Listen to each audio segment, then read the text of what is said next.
Hey guys, welcome to another ServerMiner plugin tutorial. I'm your host Jim007 and today we're looking at the AxRewards plugin. So this is a really awesome plugin which allows you to have daily or weekly rewards, whatever you want, and it's super easy to set up and overall a really great plugin. So first of all, we're going to go through the commands. If we do /AxRewards and then hit enter, that's going to show you the commands. So what we can do is go ahead and open one of the rewards. Now there's only one by default, which is this one. Hit enter. It's going to bring up a GUI which you can customize, and there's two rewards in here. So if I were to click one of them, example reward, you can see once I've clicked it, it changes icon, which is pretty cool. And it says it's got 24 hours remaining until I can get it again. If you try and click it, it says you cannot claim it. And obviously I could grab the other one if I wanted, and that is going to be the same amount of time, and I can hit close and then come back tomorrow for the same reward. Now you can create other GUIs and have multiple rewards, but that is what it looks like by default. There's only a few other commands, so you can do the force open command, a certain player and then a particular one.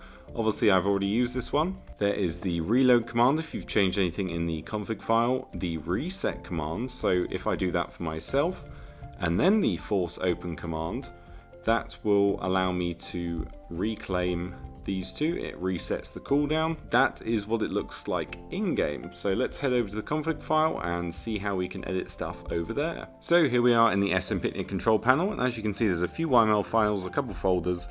The main ones we want to go into is the menus one and the config.yml. The language is simply just going to be everything that's going to appear in chat, so we don't have to change that really. If we go into the config, there's a few things we can change in here, such as the prefix. You can change the database if you really want to, but I just left that how it was. You can change the timer format depending on how you prefer the look of it.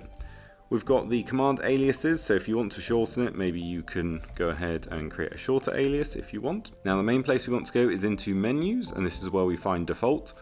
So this is what we have to work with. So what we can do is either edit this one or simply download it and re-upload it with a new name, and that will allow us to customize it. So before we edit it, it's a good idea to have a look at the documentation. So there's a link to this on the spigot page, and create a new menu, which is what we're looking at the moment. So copy an existing one and change the name. And then it's important that we go to the open command section and change that. And then once we've done that, we can change the rewards and then reload the plugin. So as you can see, I've copied the default.yml and just changed it to test.yml. And then the important thing is changing the open commands. So if these are the same as the other document, it's going to break and the whole plugin's not going to work. So I'm just going to change this to reward test, for example, and then we can go ahead and start customizing it.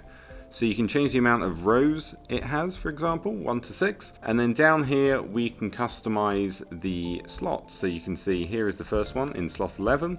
The cooldown, so that's 86,400 seconds, so a day. And then you can see the claim item, and then it goes from a chest minecart to a normal minecart. So that's how it's determined what it looks like.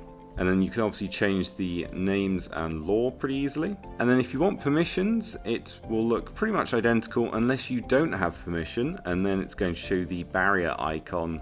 Going back to the documentation, we can go to the rewards section, and then if we scroll down, we can go to the item builder, and this is where you can more easily find information on how to customize it. Here we are on the spigot page. You can see it's updated from 1.18 to 1.21, and if we scroll down, here is the Discord if you have any problems. Here is wiki, and then you can see this is what it looked like in-game. But if you need a server to host it on, check out serverminer.com for the best and cheapest hosting around. That's it for me. Subscribe, like, comment, and I'll see you next time.